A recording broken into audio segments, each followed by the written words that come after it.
మన ప్రభువును రక్షకుడైన యేసుక్రీస్తు పరిశుద్ధ నామమున వందనాలు. ప్రియదేవుని సంగమా, ప్రియదేవుని బిడ్డలారా, మరి ఉదయకాల సమయం దేవుని వాక్యం ధ్యానించడానికి ముందుగా ప్రార్థన చేసుకుందాం. ప్రార్థన. కృపగల తండ్రి, దయగల యేసయ్య, నీ బంగారు పాదాలకు లెక్కలేని వందనాలు, స్తుతులు, స్తోత్రములు. గతించిన రాత్రి అంతా నీ రెక్కల చాటును కాచి కాపాడి సంరక్షించిన దేవ, మరి ఉదయకాల సమయం సజీవ లెక్కను చేరి ప్రార్థించుండగా వాక్యమైన దేవుడు వాక్యం ద్వారా నాతో మాతో మాట్లాడి మీరే మహిమ ఘనత ప్రభావాలు పొందమని యేసునామమున నడుచున్నాం తండ్రి. ఆమేన్. ప్రియదేవుని సంగమా, ప్రియదేవుని బిడ్డలారా, నేడు ఏర్పాటు చేయడం దేని వాక్య భాగము అపోస్తులైన పౌలు కొలస్సీలకు రాసిన పత్రిక 3వ అధ్యాయము 16-17 వచనాలు ధ్యానం చేసుకున్నాము. అపోస్తులైన పౌలు కొలస్సీలకు రాసిన పత్రిక 3వ అధ్యాయము 16-17 వచనంలో ఈ విధంగా రాయబడినవి: సంగీతములతోనూ కీర్తనలతోనూ ఆత్మ సంబంధమైన పద్యములతోనూ ఒకనికి ఒకడు బోధించుచు, బుద్ధి చెప్పుచు, కృపాసహితముగా మీ హృదయములలో దేవుని గూర్చి గానము చేయుచు, సమస్త విధములైన జ్ఞానముతో క్రీస్తు వాక్యము మీలో సమృద్ధిగా వినబడనీయుడి.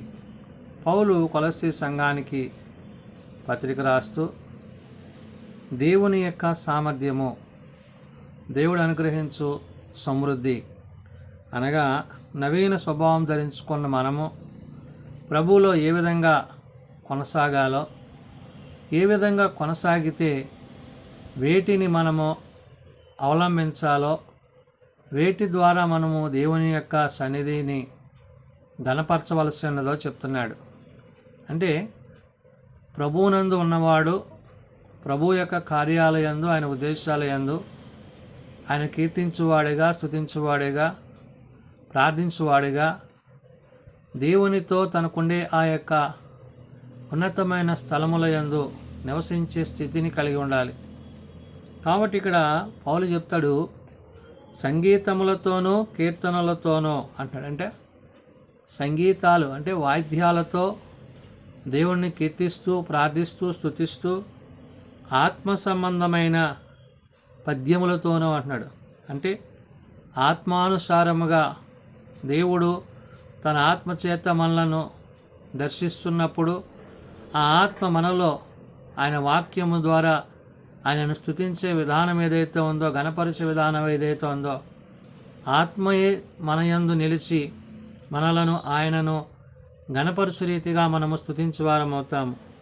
కాబట్టి ఇక్కడ ఆత్మ సంబంధమైన పద్యములతోనూ ఒకనికి ఒకడు బోధించుచు అంటున్నాడు. అంటే హెచ్చరిక చేసుకుంటూ ప్రభువులో ఏ విధంగా ఉండాలో, ప్రభుతో ఏ విధంగా జీవించాలో, మనలో ఏమైనా పొరపాట్లు ఉంటే వాటిని సరిచేసుకుని ఇహమందు మనము ప్రభువుతో ఎట్టివారమై ఉండాలో పౌలు గుర్తు చేస్తున్నాడు.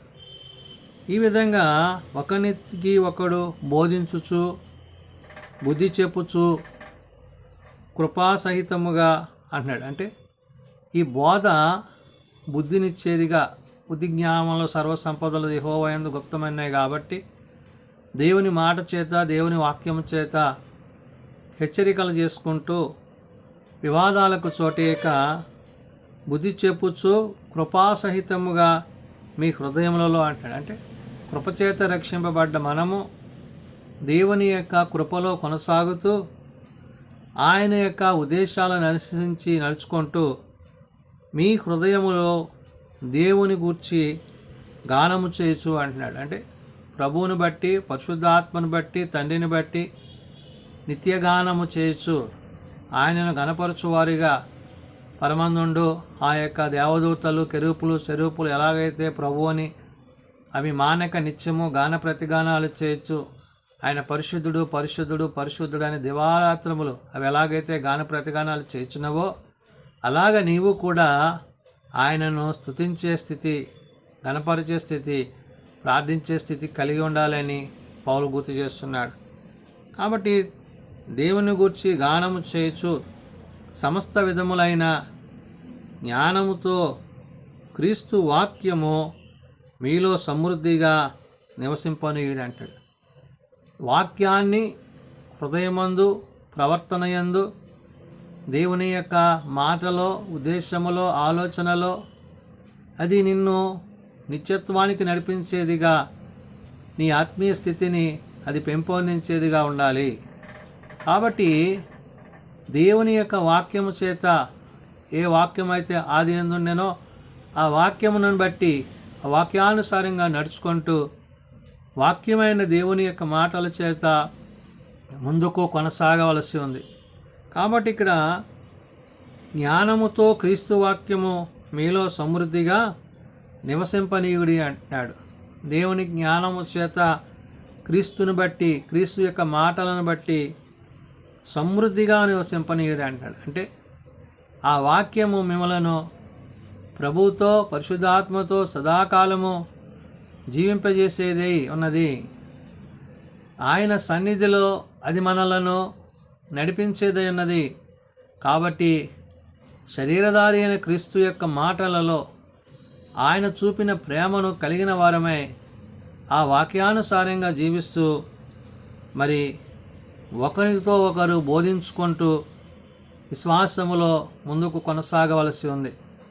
కాబట్టి మరియు మాట చేత కానీ క్రియ చేత కానీ మీరేమి చేసినానో ప్రభు అయిన యేసు ద్వారా తండ్రి అయిన దేవునికి కృతజ్ఞతాస్తుతులు చెల్లించుచు సమస్తమును ఆయన పేరట చేయడు అంటున్నాడు. అంటే భూమి మీద ఉన్న మనము పరమందున్న తండ్రికి ఆయన కుమారుడైన క్రీస్తుని బట్టి, క్రీస్తు ప్రేమను బట్టి ఆయనతో నిత్య నివాసము కలిగిన వారమై ఉన్నాము. కాబట్టి అటు రీతిగా మనము ప్రార్థించేవారిగా, స్తుతించేవారిగా, కీర్తించేవారిగా పౌలు సెలవిస్తున్న మాట, మరియు మాట చేతనే కానీ క్రియ చేతనే కానీ అంటాడు. అంటే మన మాటలలో, మన క్రియలలో దేవుని యొక్క చిత్తాన్ని, దేవుని యొక్క ఉద్దేశాన్ని ఎరిగిన వారముగా, కలిగిన వారముగా అనుసరించు వారమై ఉండాలి.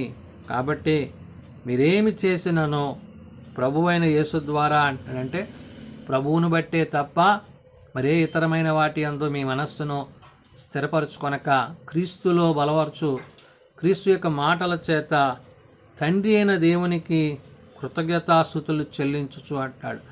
అంటే ఆ పరమందున్న దేవాది దేవునిని ప్రభు యొక్క మాటను బట్టి, ఉద్దేశాన్ని బట్టి, పరిశుద్ధాత్మని యొక్క సహాయము చేత ఆయనతో సదాకాలము జీవించేవారముగా ఉండాలనే విషయాన్ని పౌలు గుర్తు చేస్తున్నాడు. కాబట్టి సమస్తమును ఆయన పేరట చేయుడి అంటున్నాడు.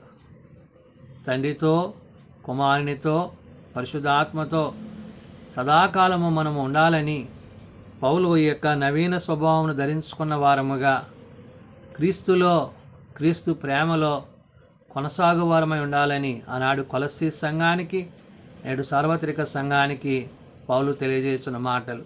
ప్రార్థన చేసుకుందాం. మమ్మల్ని మిక్కిలిగా ప్రేమించిన మా తండ్రి, కృపగలిగిన దేవ, నీ సన్నిధిలో ఒక దినము గడుపుట 1000 దినముల కంటే శ్రేష్టమని నీ వాక్యం ద్వారా సెలవిచ్చి ఉన్నావు. కాబట్టి నేను ఈ శ్రేష్టమైన దినాలను, ఈ కృపాకాలములో నీ సన్నిధిని ఇటు రీతిగా మేము కలిగి ఉండుటకు మీరు మాకు ఇచ్చిన నీ వాక్యమును బట్టి వందనాలు. పౌలు కొలస్సీ సంఘానికి తెలియజేసిన మాటలలో నేడు మేమును అటు రీతిగా నిన్ను ధరించుకున్న వారముగా, నిన్ను ఘనపరచువారముగా, నిన్ను మహిమపరచువారముగా, నీ మహిమయందు నిలుచువారమై ఉండుటకు నీ సహాయము దయచేయండి. అయ్యా, ఎవరైతే ఇంకా నేను ఎరుగక తెలియక తమ హృదయాలు కఠినపరుచుకొని నీకు దూరమవుతున్నారో అట్టి వారికి మారు మనసు, పాపక్షమాపణ దయచేయండి. నిజరక్షకుడు, నిజదేవుడైన నిన్ను బట్టి, నీ నామమును బట్టి నీ యొద్దకు రాగలుగుటకు వారి హృదయమందు, ప్రవర్తనయందు నిన్ను కలిగిన వారే, నిన్ను పోలిన వారే నీ యొక్క సన్నిధిలో సదాకాలము జీవించి వారి ఉంటకు అట్టి కృప దయచేయండి. చిన్నబిడ్డలు, యవనులు, పెద్దలు, వృద్ధులు ప్రతివాని వారి వారి తరగతుల చొప్పున ఆశీర్వదించి దీవించండి. జన్మదినాలు, వివాహ దినాలు, కుటుంబాల కుటుంబాలు ప్రత్యేకపరచండి. తమ ప్రియులను పోగొట్టుకున్న కుటుంబాలను ఆదరించండి. ఏ ఒక్కరూ నశించక అంతటా అందరూ మారు మనసు కలిగి పాపక్షమాపణ కలిగి నీ నిజ రాజ్యం చేరగలుగుటకు ప్రతి వారికి నీ కృప దయచేయమని, నేను పరిచర్యల సేవలో మీ సన్నిధి మాపై ఉంచమని, మీరు అక్కడికే మమ్మల్ని సిద్ధపరచమని యేసునామం అడుగుచున్నాం తండ్రి, ఆమేన్. పరలోకమందున్న మా తండ్రి, నీ నామం పరిశుద్ధపరచబడుగాక, నీ రాజ్యం వచ్చుగాక, నీ చిత్తం పరలోకమందు నెరవేర్చినట్లు భూమి మీద నెరవేరుగాక. మానుదన నేడు మాకు దయచేయము, మరలా అపరాధం చేసిన వాళ్ళని మేము క్షమించిన ప్రకారం అపరాధములను క్షమించు, శోధనలో ఏకాదశులను తప్పించు. రాజ్యము, శక్తి, మహిమ నిరంతరము నీవే అయినవి తండ్రి, ఆమేన్. మన పరమ తండ్రి అయిన దేవుని ప్రేమ, ప్రభు అయిన యేసుక్రీస్తు కృప, ఆదరణకర్త అయిన పరిశుద్ధ ఆత్మనిత్య సహాయము నిరంతరము సదా తోడయండి సంరక్షించునుగాక, ఆమేన్.